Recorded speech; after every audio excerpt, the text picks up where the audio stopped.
Então eu vou comentar e trazer a solução para o problema denominado aqui, chamado de dobradura, que é da Olimpíada Brasileira de Informática de 2002. Nesse problema, é dito que o Zezinho tem aulas de iniciação artística em sua escola e recentemente aprendeu a fazer dobraduras em papel. Ele ficou fascinado com inúmeras possibilidades de se dobrar uma simples folha de papel.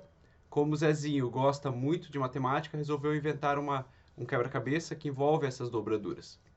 Zezinho definiu então a operação, que foi chamada de dobradura D, que consiste em dobrar duas vezes uma folha de papel de forma a conseguir um quadrado com um quarto do tamanho original, conforme ilustrado na figura.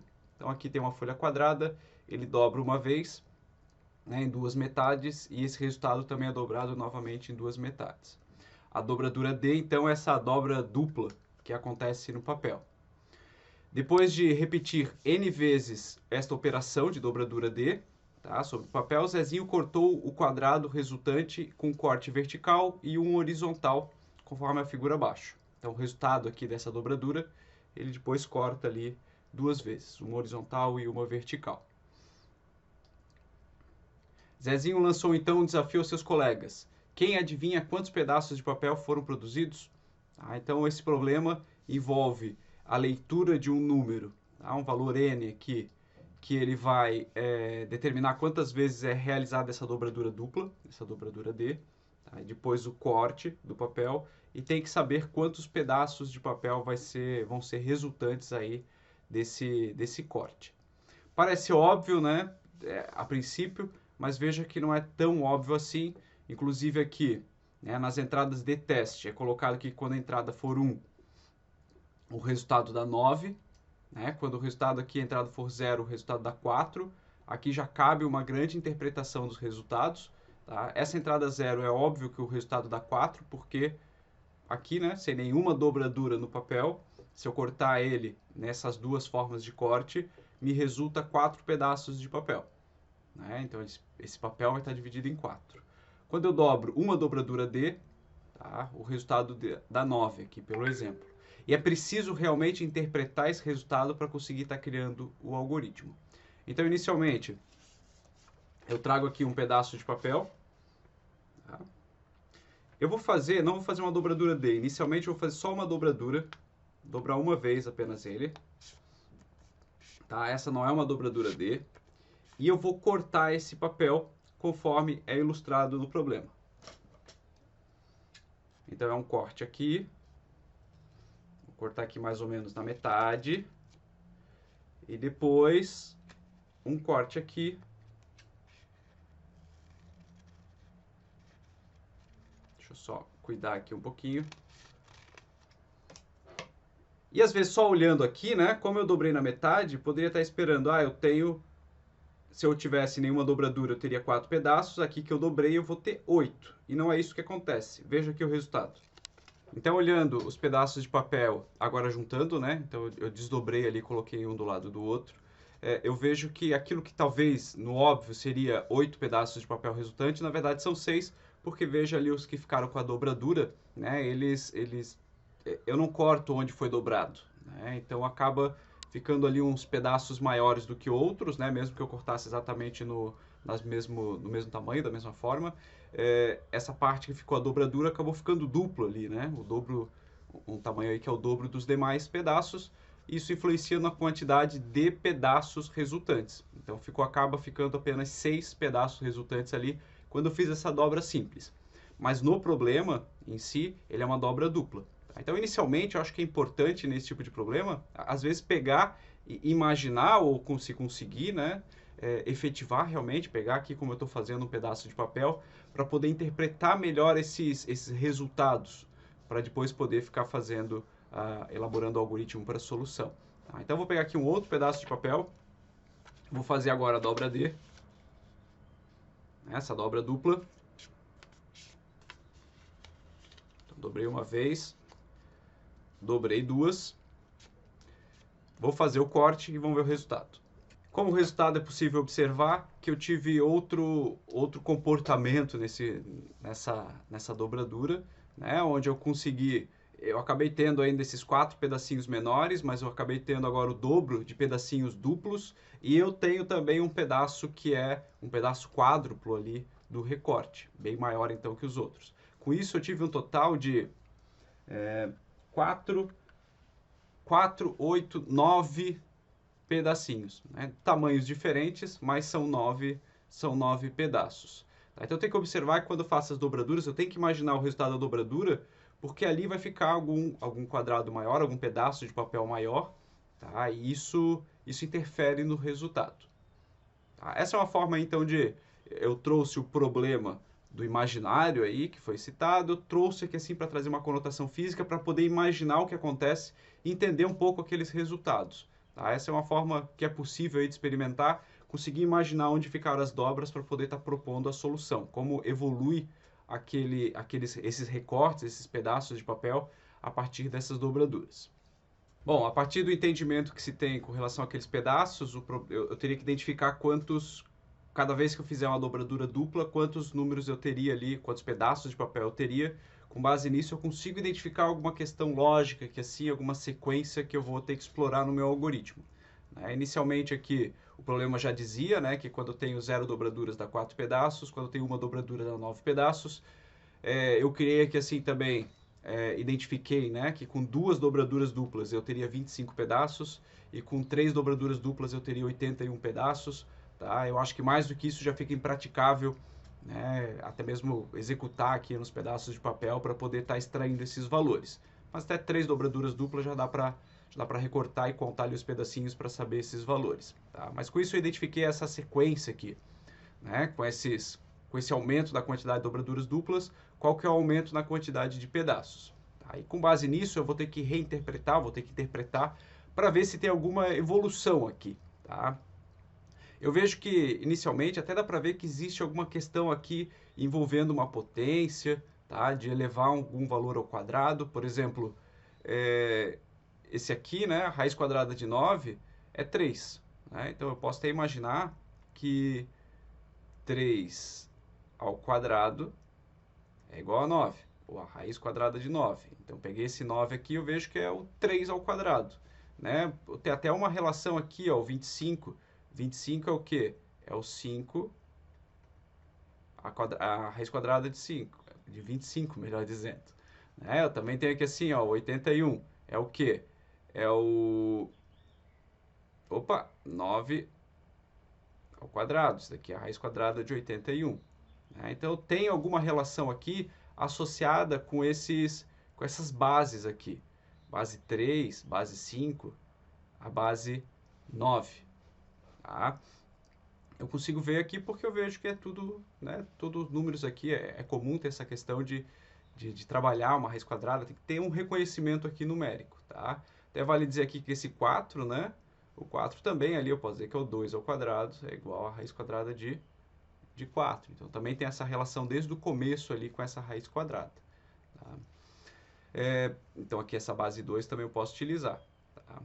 Só que assim, por mais que eu tenho aqui o expoente constante, que eu estou trabalhando aqui com os quadrados, né, que ficou óbvio, o valor das minhas bases é que é pouco estranho, né? Eles não ficam crescendo de uma forma unitária, né? Eu comecei aqui com o 2, depois fui para o 3, então aumentou uma unidade, mas depois já fui para o 5, então não aumentou uma unidade, e depois eu fui para o 9. Né? Então, assim, não está crescendo de uma maneira que muitas vezes é clara com relação a esse incremento. Tá? Eu posso ver que, na verdade, daqui para cá, né, eu tenho que buscar alguma relação. Eu vejo que aumentou em 1 unidade, daqui para cá aumentou em 2 unidades, daqui para cá aumentou em 4 unidades. Aqui eu já consigo ver uma relação associada com o incremento desta base. Tá? Inicialmente começou unitária, depois eu peguei isso daqui e multipliquei por 2. Então aqui vezes 2. Eu tenho esse valor aqui, e aqui, vezes 2, eu tenho esse outro valor. Então, eu vejo que existe uma relação da progressão da base. A nova base, digamos assim, é sempre o dobro, tá, da evolução da base anterior. E talvez aí fique a dificuldade de interpretar, tá? De conseguir encontrar essa relação, porque ela não está tão simples, né? Ela não é direta aqui, ela veio indireta por essa diferença aqui nesses incrementos aqui dos valores. Tá? Então isso dificulta um pouco o problema, mas é daí que eu vou explorar a solução. É daí que eu estou tirando, né, no meu algoritmo, eu vou pegar interpretando aqui a partir desses valores. É lógico que só eu falando aqui também, talvez não fique tão claro como é que se chega na solução, mas precisa interpretar algo nesse sentido. Tá? Foi o raciocínio que eu empreguei, foi esse o raciocínio que eu empreguei para poder estar elaborando a solução. Tá? E tem que entender então aqui como que evoluiu para realmente estar conseguindo tirar proveito e executar aí esse algoritmo. Então, interpretando a entrada desse problema, né, a entrada é um único valor, que seria o valor, na verdade vão ser um conjunto de valores, né, mas que eu vou calcular a partir de cada um deles, em que esse valor fornecido, que vai ser a quantidade de dobraduras D que vão ser efetuadas no papel, ele é um valor aqui que vai estar entre o intervalo de -1 até o número 15. Né? O -1 é condição de parada, né? Então eu sempre vou estar fornecendo o número 0, nenhuma dobradura, 1, 2, 3, até o valor 15. Tá? É importante observar que esse problema ele cresce exponencialmente. Tá? Então esse limite de 15 parece pequeno, mas já vai gerar um número bastante grande ali do resultado de pedaços de papel. Tá? Só que esse número grande, que é uma coisa que tem que ser testado, tá? Que seria o pior caso, né? O 15, o resultado ainda cabe dentro de uma variável inteira. Tá? Então a representatividade possível de obter com o valor 15 ainda é algo que cabe numa variável inteira. Tá? Então ela vai ser o suficiente para esse problema. Senão eu teria que buscar um valor maior, um double int ou um inteiro sem sinal, tá? Se eu pudesse aceitar valores maiores aqui assim para esse valor de n. Tá? Mas é fácil de testar esse valor de 15 para ver que a variável comporta. Tá? Então quando eu digitar -1, eu paro aqui assim a evolução do meu problema. E a saída, eu vou ter que escrever a palavra teste, e um número para isso, então eu vou ter que ter um contador para ver quantos testes já foram feitos, né, para cada valor de n ali fornecido. Então eu vou mostrar teste 1 e a quantidade de pedaços de papel logo embaixo e mais uma linha em branco. Tá? E depois eu vou botar teste 2 e assim sucessivamente para cada teste que for fornecido, até que seja fornecido o valor -1, que é a minha condição de parada ali de leitura e encerramento do meu algoritmo. Então para fazer esse algoritmo eu vou definir aqui algumas variáveis, minha variável de entrada que é o n. Eu também já vou começar aqui a quantidade de testes que foi efetuado. Eu já vou determinar aqui que o valor é 1 inicial, né? Porque eu começo com teste 1, teste 2 e assim por diante. E é isso. Tá? Então eu vou ler essa variável, né? Que vai ser um número inteiro, como já foi definido pelo problema.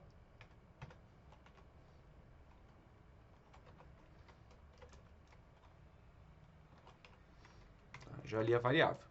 E aqui a minha interação principal vai ser, eu resolvo facilmente por um while, né? Enquanto esse valor de n ele for diferente do valor -1, eu vou ficar fazendo, tá, operações aqui do meu algoritmo, é isso que eu vou estar fazendo aqui no cálculo, e mostrando as mensagens. Tá? Então aqui eu vou dar um printf após calcular, né? Mas já vou aqui adiantar, porque essa parte é burocrática simplesmente, onde eu vou mostrar a palavra teste, mais o número que representa esse teste. Já vou fazer aqui uma nova linha, tá? Onde eu vou mostrar o valor dessa variável teste que eu criei inicialmente. Então aqui assim a parte bem burocrática.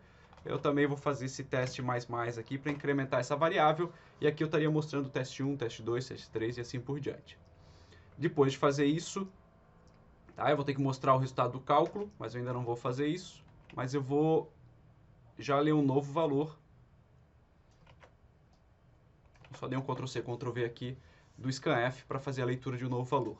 Então, leio um valor, enquanto ele for diferente de -1, eu vou ficar fazendo aqui as operações e lá no final lendo um novo valor, porque ele volta aqui no while para poder testar esse valor de novo para ver se é diferente do -1 e assim por diante. Tá? Então essa é a parte burocrática inicial do problema, já está aqui feito. Agora eu vou me preocupar efetivamente em fazer um cálculo ali, ou fazer o cálculo associado com aquela resolução que eu ilustrei anteriormente. Então, para poder fazer essa operação, né, eu vou definir aqui mais algumas variáveis, porque eu vi que aquela minha base ela ficava evoluindo, né, constantemente. Então, aqui eu vou criar uma variável chamada base mesmo. Eu também vou criar já uma variável que é o incremento, porque aquela evolução de um para o outro que eu ilustrei, eu vou utilizar essa variável aqui para poder controlar ela. Eu também vou criar aqui uma variável i, porque eu vou fazer um for aqui na minha interação, para poder evoluir os contadores aqui, tanto da base como do incremento. Tá? Então, ali, aqui dentro, aqui então eu vou fazer uma associação da base. A base vai começar com o valor 2, porque ela começa com 2, né? A gente viu lá na ilustração que era que o primeiro valor, né, é a raiz quadrada de 4, que é 2 ao quadrado, então começa com a base 2. Eu já vou começar aqui com o incremento igual a 1, tá? Que é o incremento também inicial ali que foi estipulado. Agora eu vou fazer um for, que vai gerando cada um dos termos, a evolução ali daquela sequência conforme eu ilustrei. Esse meu i vai começar... Eu vou começar do valor 1, porque para mim fica mais natural, dado o problema. Tá? Então, eu não vou fazer de 0 até n, eu vou fazer de 1 até ser menor ou igual a n efetivamente. E mais. E aqui dentro eu vou fazer o controle naquela lógica da minha evolução, onde base recebe base mais o meu valor do incremento. E o meu incremento, ele vai sempre evoluindo com o valor que ele já tinha anteriormente elevado vezes 2, né? Porque ele vai sempre duplicando. Então, cada novo termo é meu resultado anterior da base com o valor do incremento, e o incremento sempre vai duplicando a cada passo. Tá? Com isso, me resta o quê? No resultado final, né? Na minha base, eu vou ter qual que é a base resultante que eu teria, qual que seria o número ali da base, e para poder mostrar esse resultado, eu só preciso mostrar ela elevado ao quadrado. Então, aqui, eu troco isso daqui pelo resultado dessa minha base vezes a base vezes a base, ou base ao quadrado, né? Mas para não fazer o quadrado, eu fiz base vezes base aqui, mas é a mesma coisa de fazer a base elevada ao quadrado. Tá? Então, aqui aquele controle, dado aquele meu raciocínio de lógica, eu apliquei aqui, tá? Nesses incrementos aqui. A base recebe o resultado dela mais o incremento que eu calculei e recalculo o incremento, que é sempre duplicando. Só repetir o que eu já tinha dito antes. Executando aqui esse código, se eu for testar aqui com o valor 0, ele mostrou aqui a saída, que é teste igual a 4. Isso porque esse for não executou nenhuma vez. O n é 0, então não entra nenhuma vez nesse for. Simplesmente mostrou aqui o 2 elevado a 2, que é o 4. Ele está esperando um próximo valor.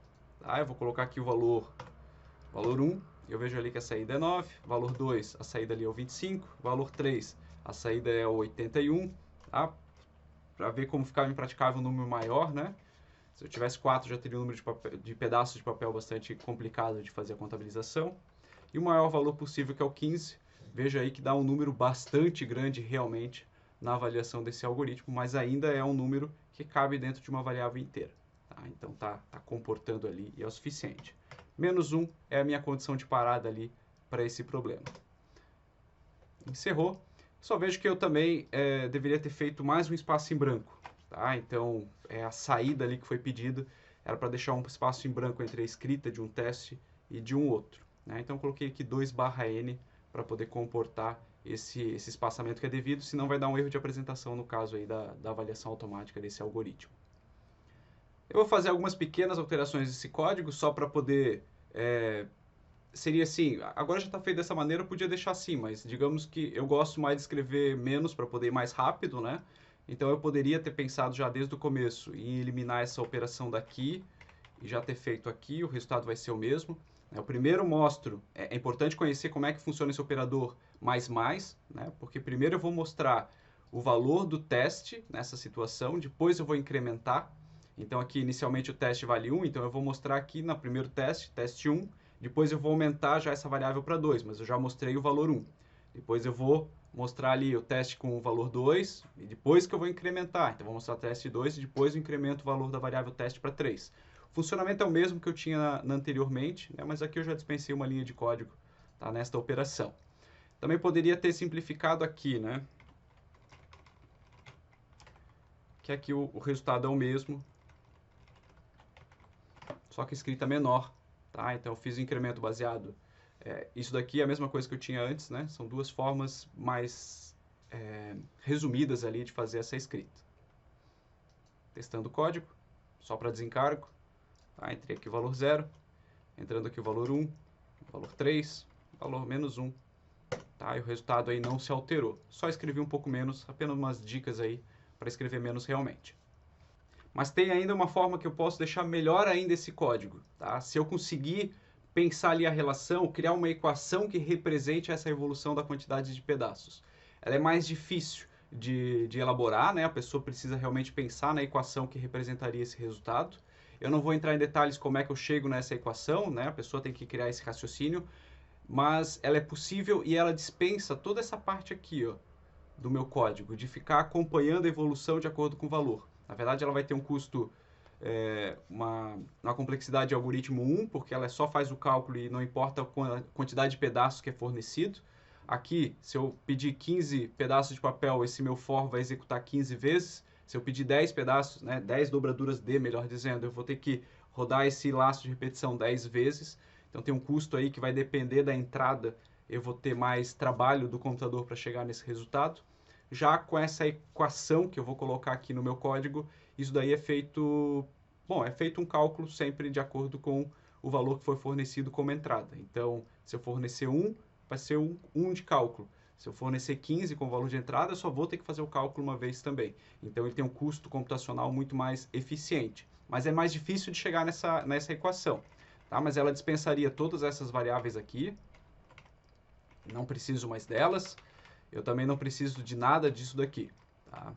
Eu continuo tendo o meu while aqui para poder ler os novos valores, para poder mostrar. Tá? Mas agora, no lugar desse cálculo aqui, eu tenho esse outro cálculo aqui. Tá? Então dá para ver que ele é um pouco mais complicado. Tá? Mas ele representa aí que eu vou levar... vou pegar a base 4 e elevar o meu valor de entrada, que foi fornecido pelo usuário, mais 2 elevado àquela entrada do usuário mais 1, e eu ainda tenho que somar 1 no resultado final aqui desse cálculo. Eu também tenho uma questão aqui que eu coloquei um casting para um número inteiro. Ele é importante esse casting, tá? Porque querendo ou não, a função poll, ela retorna um valor double, né? O retorno da função poll é um double. Então, na hora de eu poder mostrar esse resultado aqui como se fosse um número inteiro, que é o que eu tenho aqui nessa especificação aqui do printf, eu preciso converter todo aquele cálculo aqui que resulta no número double, tá, num número inteiro para poder ser mostrado como inteiro, senão ele vai mostrar um número aqui que não tem nada a ver com o resultado que era esperado. Então, um detalhe importante ali de fazer esse casting aqui na hora de mostrar, isso porque por mais que a 4 elevado a um número inteiro, mais um 2 elevado a um outro número inteiro, mais 1, isso vai resultar sempre no número inteiro, tá? A função poll retorna ali um número double, tá, por parte dela. Tá? Então eu fiz um casting ali para número inteiro e estaria resolvido o problema. Vou fazer aqui novos testes, tá? Mas com uma eficiência computacional bem maior. E menos 1. 5 testes, ok, tá certo. Tá só conferindo, só não botei aqui um outro barra N, né? Então, para deixar o espaçamento ali que tinha sido, que é pedido por esse problema. Agora sim, está encerrado aí a explicação. Obrigado por assistir, até uma próxima.